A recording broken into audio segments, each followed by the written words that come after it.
You're tuning into Black and White Sports on YouTube. The no-holds-barred truth on sports. The main event starts now. I'm back. Rodrance for Black and White Live. We're going to talk about DeShaun Watson because the plot has thickened a lot involving Watson. The FBI is now involved in all these quote-unquote sinister serial dealings around DeShaun Watson's love affair with masseuses, okay, that has taken an ugly, ugly turn.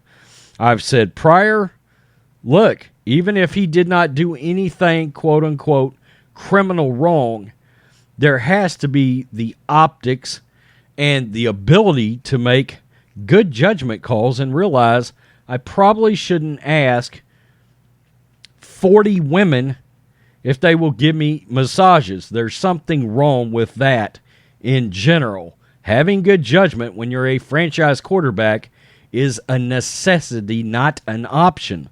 Not an option, okay? I've seen a lot of people, well, technically, that's not illegal. Well, that's great, okay? But don't you want your franchise quarterback to be held to a higher standard than you want your free safety? I know I do. I don't want to have to worry about this guy doing something stupid. And there's a couple of other little things we're going to go over, like David Culley has made some comments about the fact that Watson is not out of practice because of an injury. He has confirmed that. And we know John McClain came out the other day and said that DeShaun Watson will never play for the Texans again. I think we all knew that. And then yesterday during Pro Football Talk, Chris Sims, Mike Florio was unpacking more of this DeShaun Watson drama.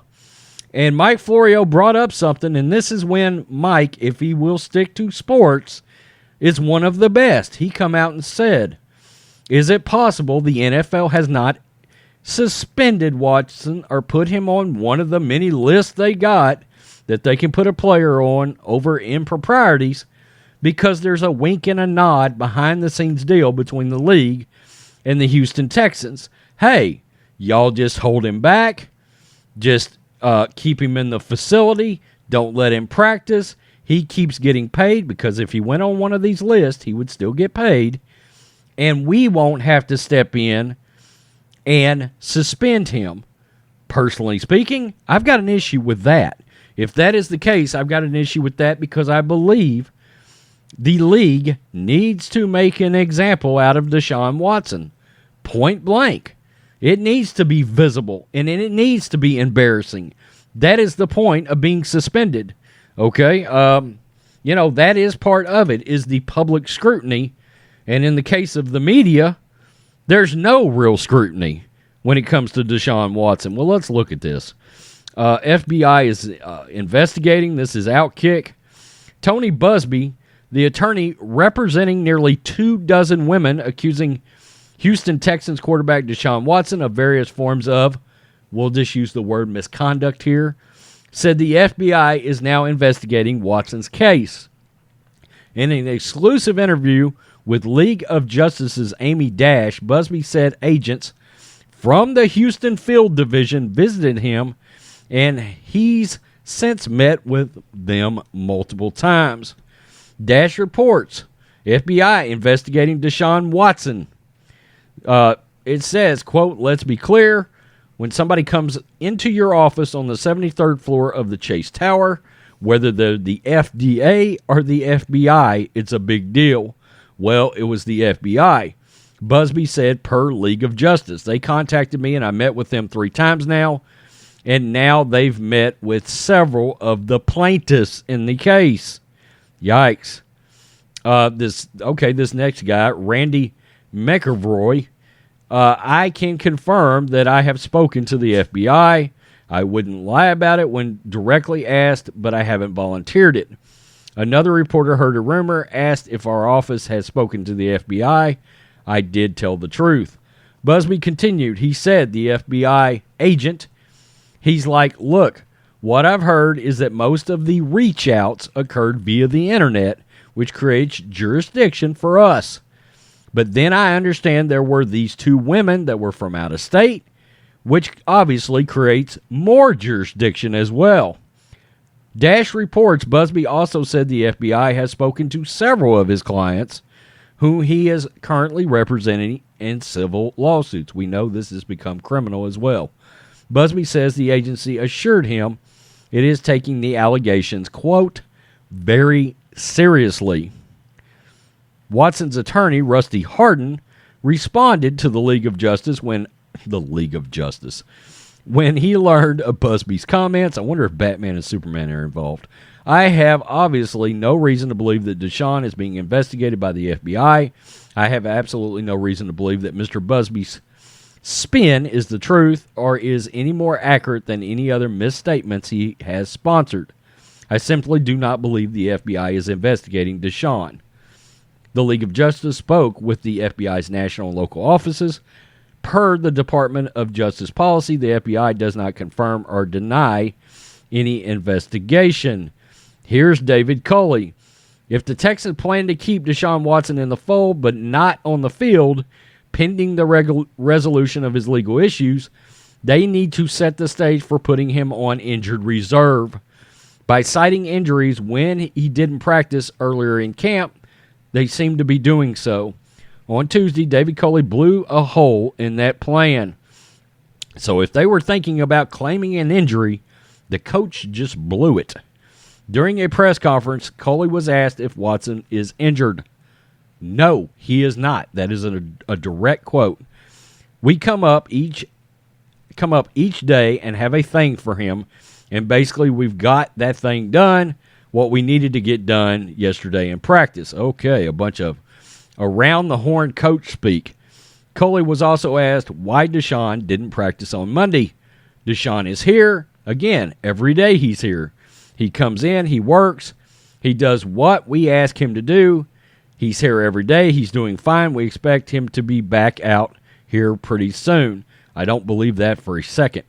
That may be news to Watson, who showed up for camp, so he wouldn't pay a $50,000 per day fine in advance of the possibility that he'll be placed on paid leave by the NFL, one of those miscellaneous commissioners list I was talking about.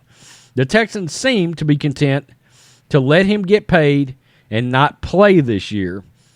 Culley's claim that Watson isn't injured for an instance of Culley misspeaking or inadvertently telling the truth could mean that the team is preparing to tell Watson that it's time to earn his money.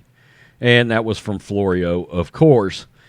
So there's a lot to unpack there, but the fact that the FBI is involved, this is just getting worse and worse and worse for DeShaun Watson. And you know what? I saw a lot of people online losing their mind over Tony Busby. He's got a big mouth. He runs his mouth. Why is he talking? Etc., etc. And all I've got to tell you is sincerely, from somebody that is from Texas, born and raised, you must never have been around a big-time, high-profile lawyer in Texas, because that's exactly what they do, is run their mouth. And that's what they get paid to do, and they're damn good at it. That is par for the course. That is standard operating procedure. Here, high-profile lawyers are celebrities, okay? They are. I mean, I know who Tony Busby and Rusty Hardin was, and I live 5 hours north of Houston, okay? Before I started directly doing this, okay? We know who they are. All right, so I don't know why people keep bringing that up. I don't know if that's not a thing in other parts of the country, but it's got nothing to do with it. Busby is probably telling the truth here. Okay, he's probably telling the truth about the FBI being involved. It's speculation still, and even if he's not, it's a smart play if he is trying to get Watson's attorneys to settle the case. Florio said Watson should have settled 4 months ago. It may be too late for that now because there's all kinds of criminal investigations open against Watson. And again, it's kind of odd. The Texans are just setting him out. And Florio had brought up the whole, wink and a nod. Maybe the league doesn't want to officially put him on the one of the many list, and the Texans could be doing the league a solid behind the scenes. We don't know. I think he deserves to have to go on a list publicly, and yes, absolutely take some shame for it. Speaking of shame, it's pathetic that there is almost no media coverage of this. You can have Stephen A. Smith go out there and run his mouth, and everybody lose their mind about Tim Tebow, but none of them have got the cojones to call out and discuss in detail DeShaun Watson. Interesting. That tells you a little bit about privilege, does it not, Stephen A. Smith? Peace. I'm out till next time. Thanks for watching the show. Be sure to like, comment, and subscribe. Be sure to tune in next time on Black and White Sports.